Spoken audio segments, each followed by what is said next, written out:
So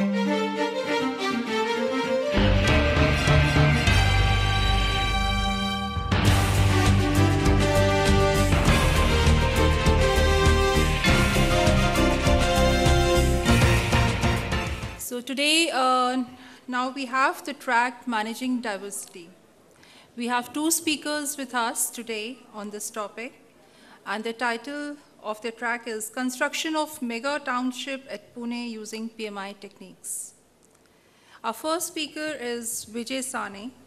He's a COO, KPDL Pune Operations. He is a graduate in Bachelor of Architecture from Pune University and a management graduate from Financial Services Institute of Australia. Mr. Vijay Sane has more than 14 years of experience in Indian and international real estate. Before joining KPDL, he was working as project director with Surbana International Consultants Private Limited, Singapore. His role and responsibilities in KPDL includes construction, D&D systems, and process and strategic planning. He is with KPDL since June 2011. I welcome Vijay, and with him we have Harish Wadkar. He's DGM Project Controls, KPDL. He's an engineering graduate in civil engineering from Shivaji University, Kolhapur, and construction management graduate from NIC MAR, Pune. Mr. Harish Wadkar has more than 13 years of experience in the areas of construction management and setting up PMO and project management processes in India, as well as Gulf region. He is DGM Project Control at Kolte Patil Ivan Township, Pune, responsible for setting up PMO and implementation of township projects within set parameters of scope, cost, and time. He is with KPDL since February 2011. I welcome both the speakers. Thank you.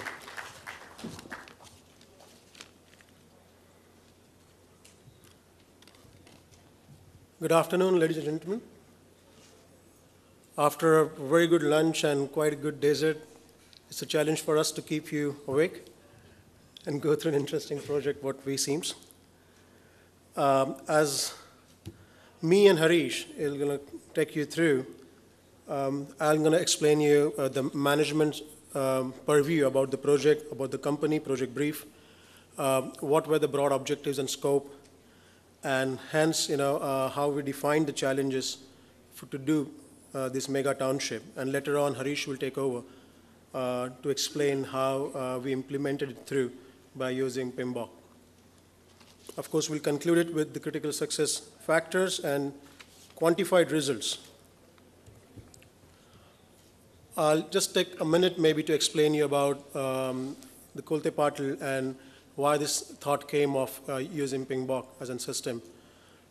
Kolte Patil Developers is a 20 years old company listed in 2007, one of the very few real estate companies that are listed on Mumbai Stock Exchange. In last 20 odd years, we have delivered about 7 to 8 million square feet across Western India, Mumbai, Pune, and Bangalore. In the recent past, in last 2 years particularly, we started developing larger scale projects, and currently at this point of time, we are developing 8.6 million square feet in Mumbai, Pune, and Bangalore, while having about 51 million square feet in pipeline in very near future. It's important to understand this background, where the company was coming from and where it's heading. The latest project which we started on the western side of Pune, very close to Hinjawadi, on southeast of Mumbai, was this 385 acres a large township under Maharashtra State Government Special Township Act, and we named it Life Republic. Although the planning started back in 2007, 2008, by the times we got approvals, it was 2010, 2011 when we finally decided to execute and launch the project. The phase one, which is 147 acres, is about 3.5 million square feet. Now, you can relate what I'm talking to. Kolte Patil been developing last 20 years about 7 to 8 million, and then this phase one of this mega project township itself is about 3.5 million square feet. And that's where we thought of, listing down a proper detail, objective, and scope.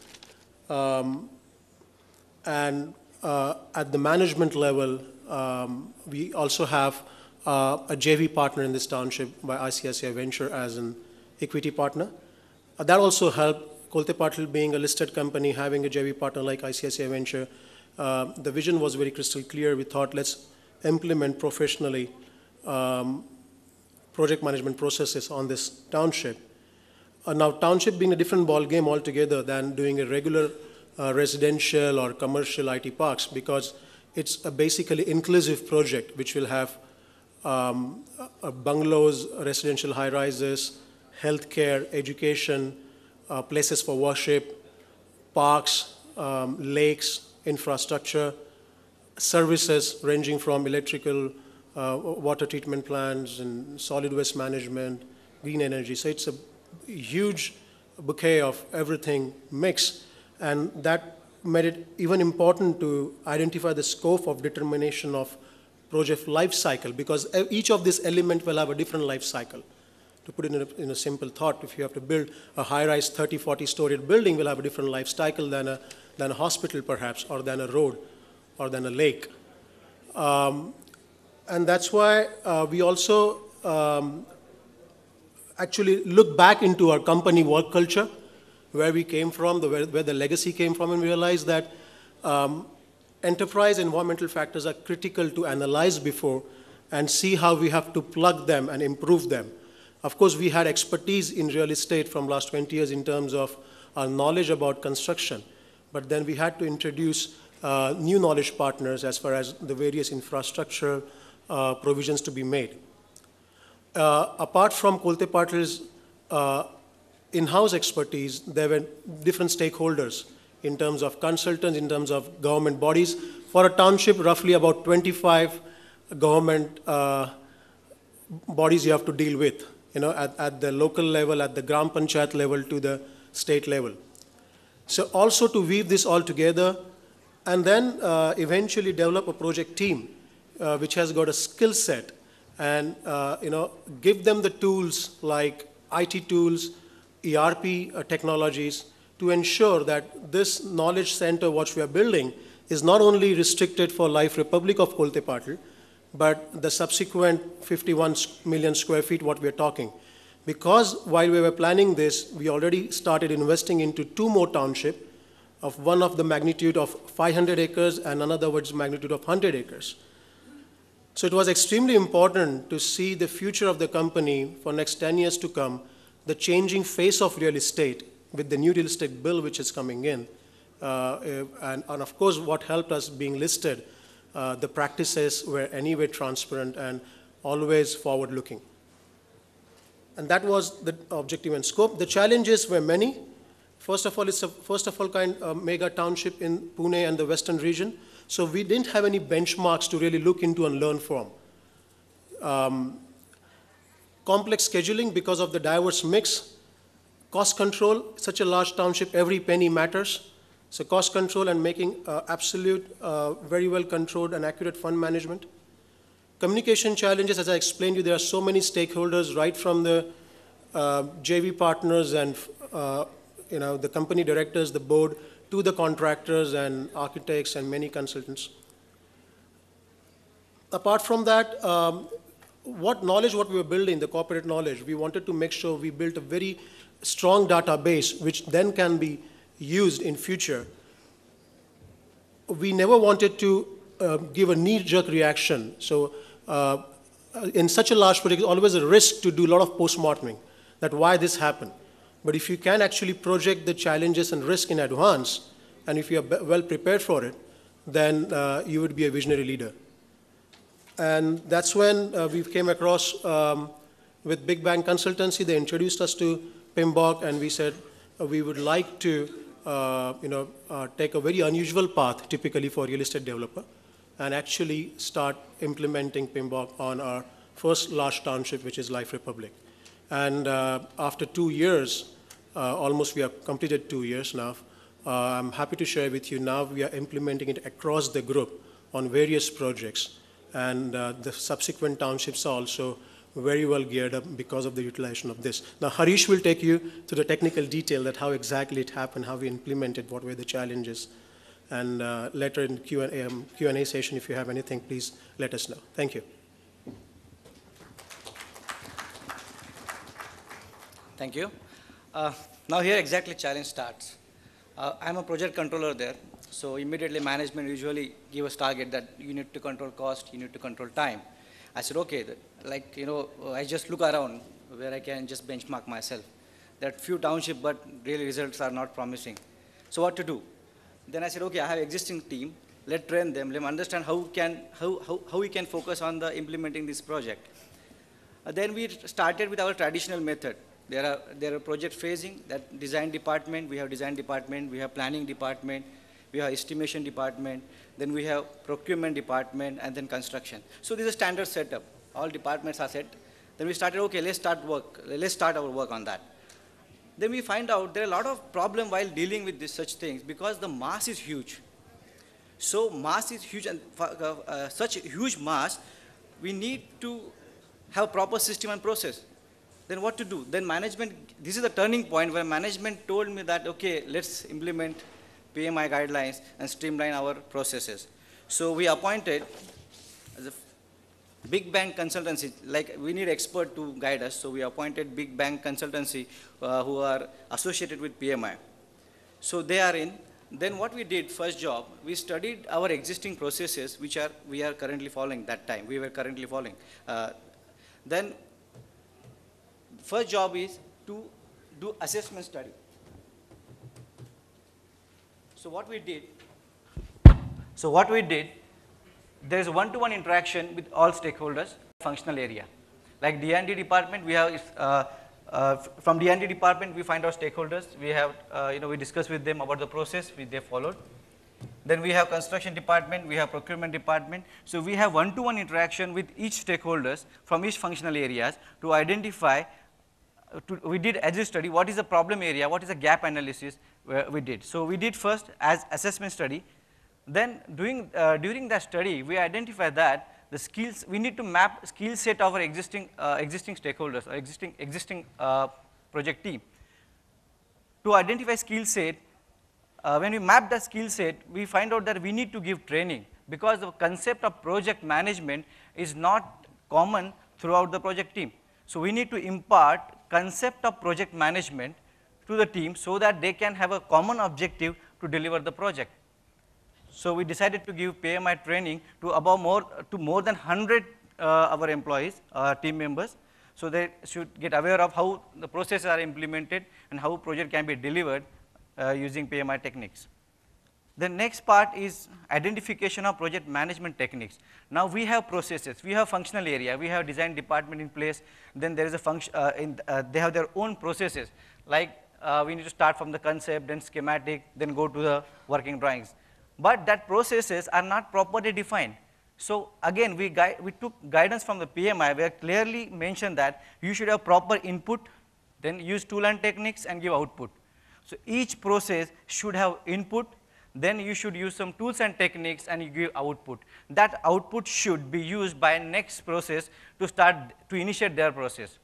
So we identify all these processes functional area wise, and for each process we have input, tool, techniques and output. So we got a list of processes to be required to be implemented on the project. So first target is to tailor our existing processes to make it appropriate to our objective, project requirement. So we did that. So we got a list of project processes with us.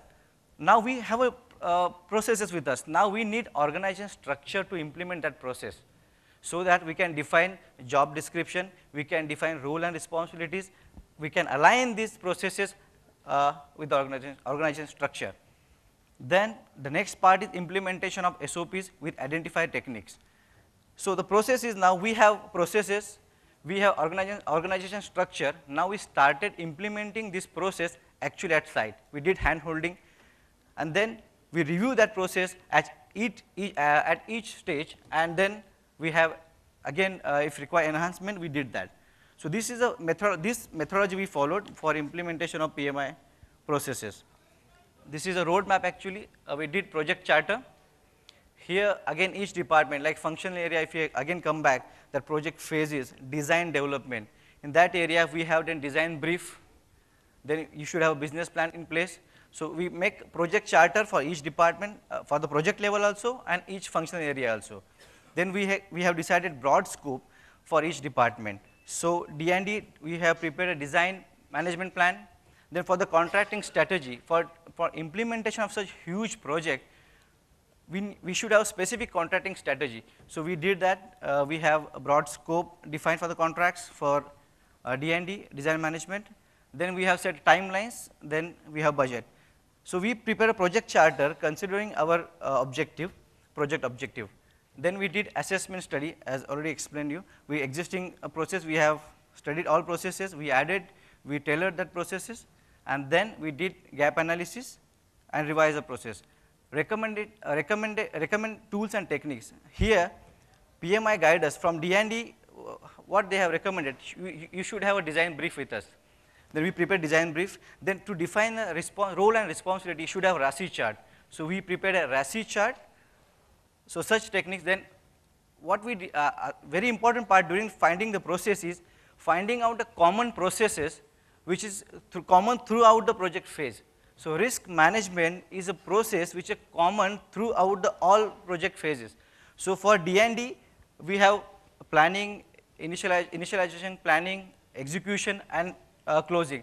And the monitoring and control is a common throughout the process. So we, as a risk planning, is a common process through all our phases. Then we apply these techniques actually on site, review that, and our main issue, main concern is sustenance. Create a standard operating processes we can sustain for a long time, and formalization of project management office. This is a very crucial point. I'll explain you further how we did that exactly. So tools and technique recommended by PMI. The first part is setting up project management office. Here we have different departments. We have design development, construction, we have procurement. So we need somebody to common to all these departments so that communication flow will be properly channeled. So we have set up project management office. The main job of project management office is to define a scope or ensure that scope is defined for each department, ensure that all formats or reports are in place, because we want to ensure that the stakeholders, the information required by the next process should be documented properly, should be communicated properly.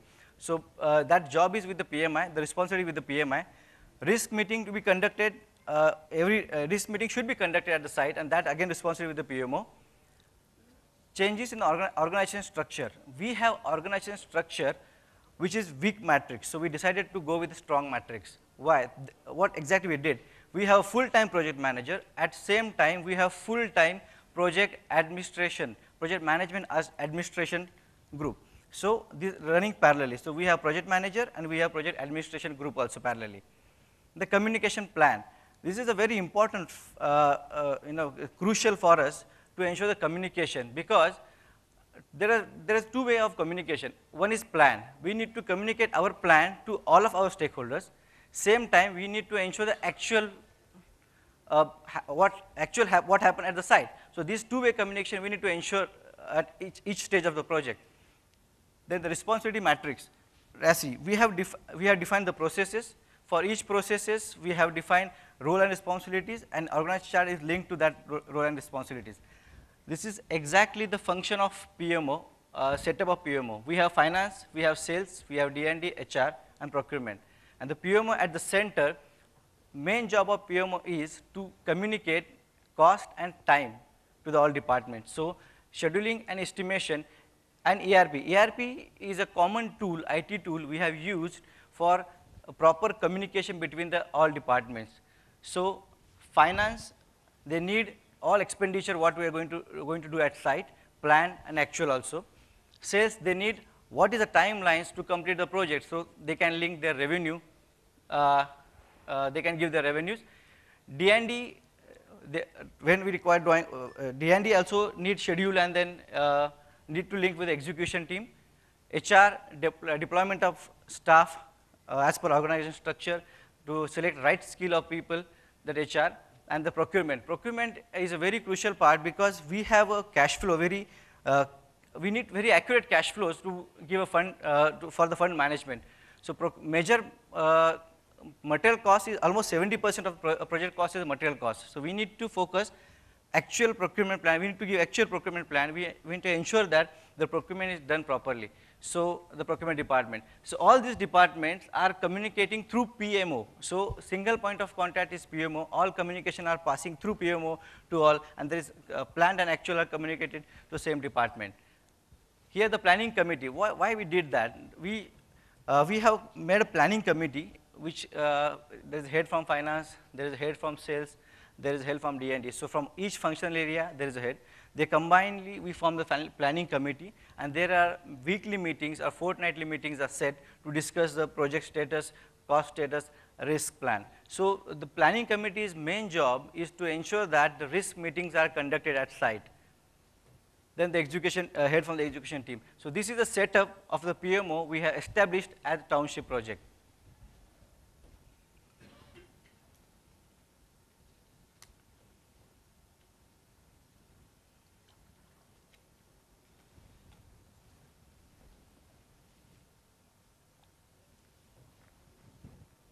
Communication plan sample. Here important thing is we have functional areas, and inter-department there is communication.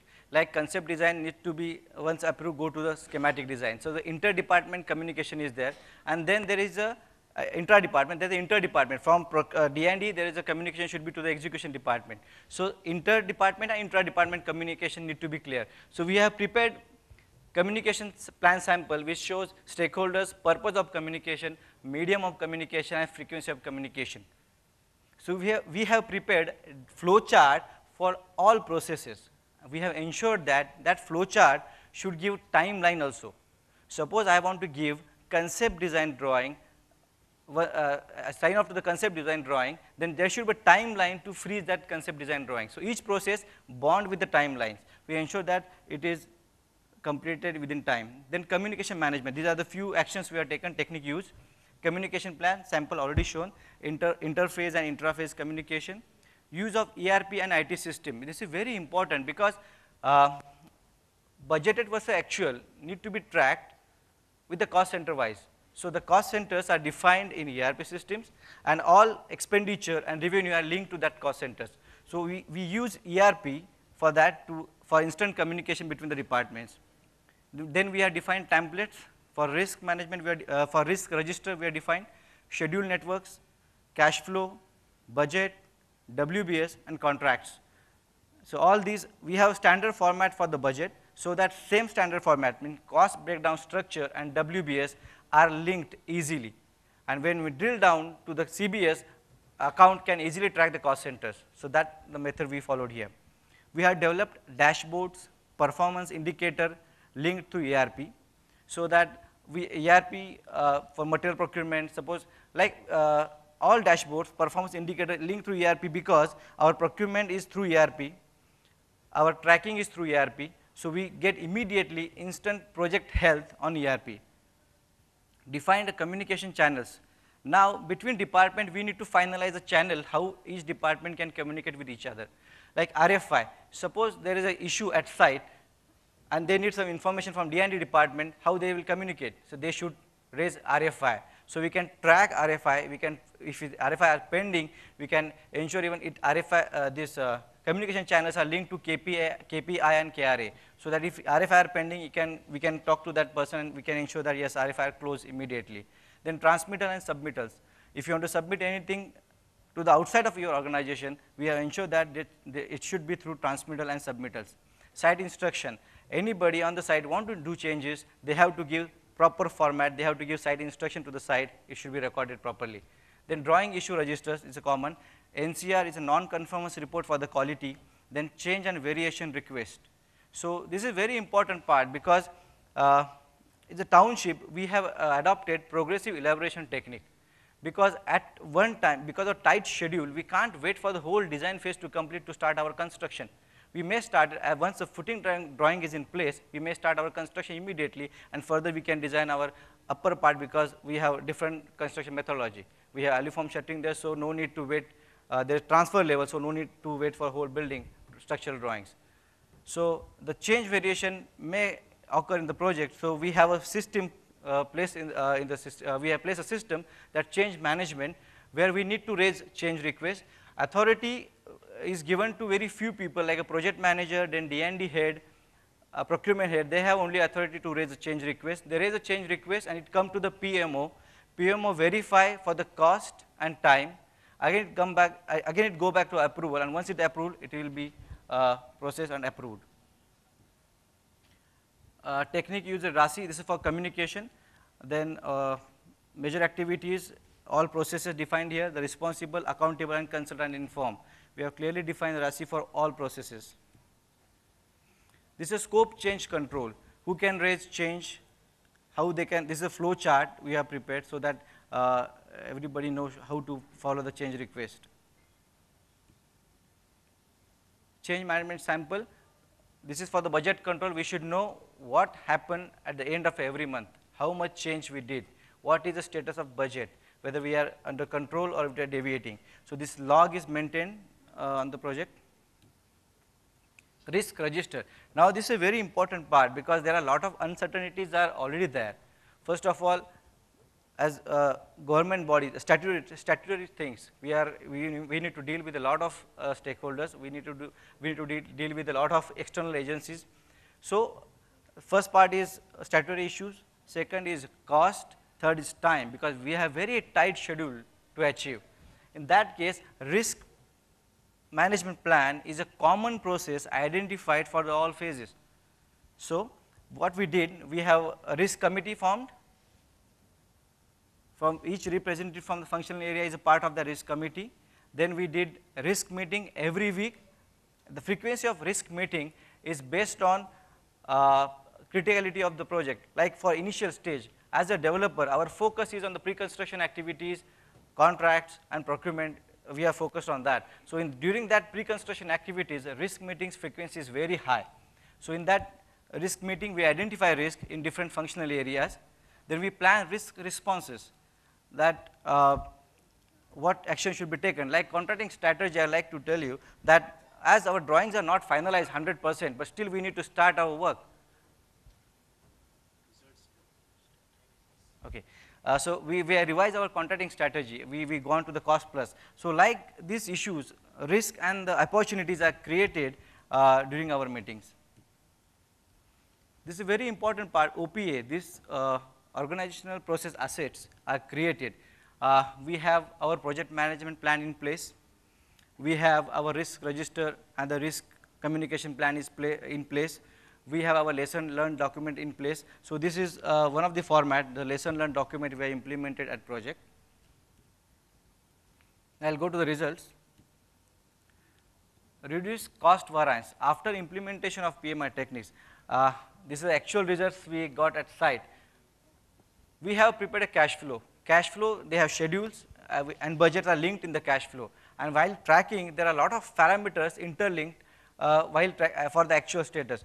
So when we ensure our communication plan, we got exact actual cost spent on the schedule on the side, and also we have exact we have communicated actual plan. For example, procurement, we have ensured that lead time are communicated properly. We have ensured that advances, duration of advances is communicated properly. We have ensured that labor payment is made on time, and even the time required for the labor payment as per contract is ensured in the cash flow. So variance is reduced for the cost, plan actual cost. Schedule variance also reduced because we have earlier we had 35% of schedule variance. We planned something and actual status there is a 35% variation. But once we implemented all these processes, we got variance, we minimized to 15%.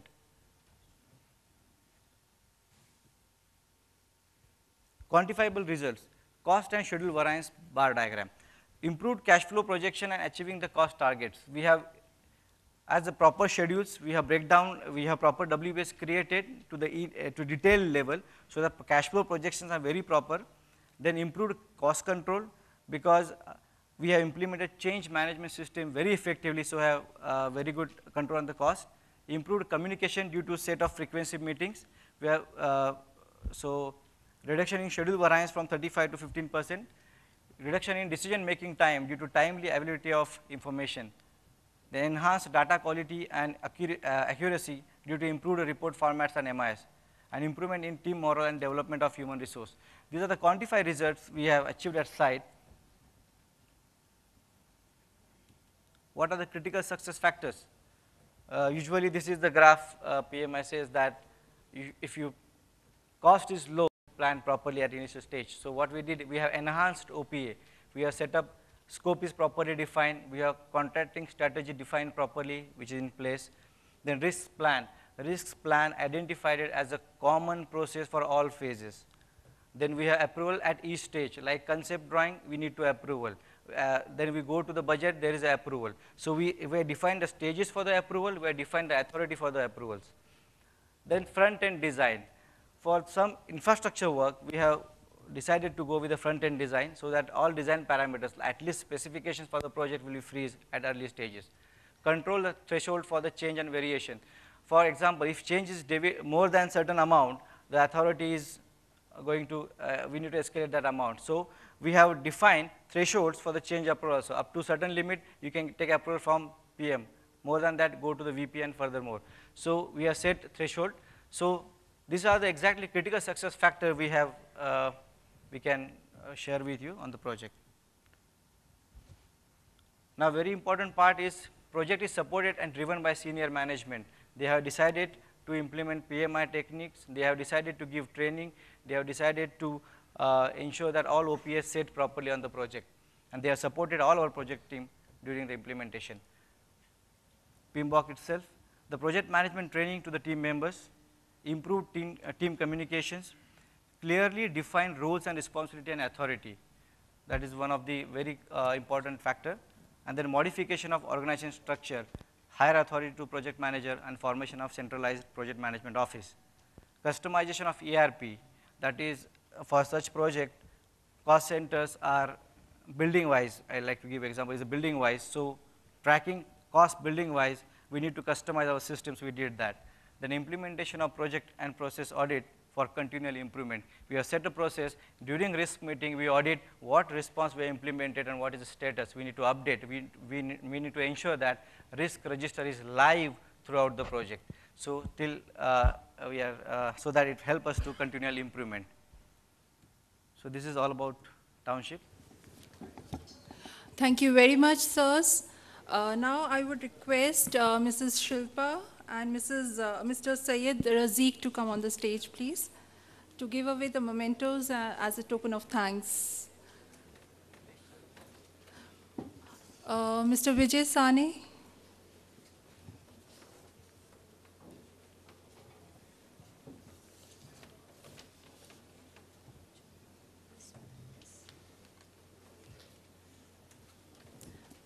Thank you very much, sir.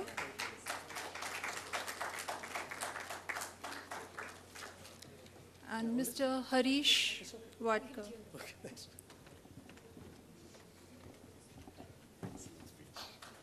Thank you very much, sir.